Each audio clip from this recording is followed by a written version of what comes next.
Isisig sa step left. Step goes. Parang Sure. may tinatarget. Sure. Ayan. Dapat Ni nakakit dito Mateo. sa bibig.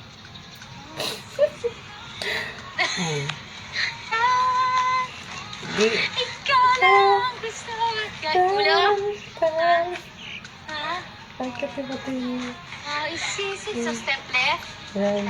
Goes. Parang may tinatarget. Sure. Ay, napulis ko Mateo. Ito talaga eh. Boom! Ganun ba, Bob? Yan. Pam! Pam! Yan. Diba? Si Sarah talaga, isa yan talaga sa mga gusto ko sa mga singer. Kasi isa yan sa mga gusto ko. Bakit? Napaka-humble ng babaeng yan.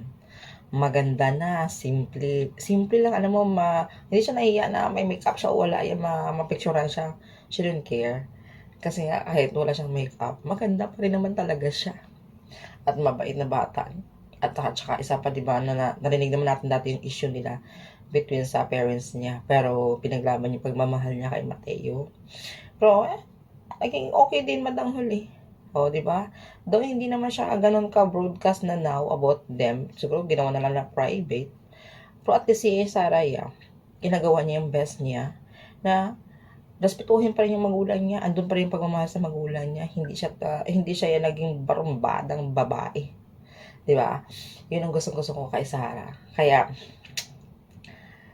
dapat yan ang tularan ng mga kabataan, no? Na kahit ganun man yun na may mga magulang talaga na pakialamera pagdating sa love life nila, pero dapat andun pa rin yung respeto dapat nila sa kanilang mga magulang.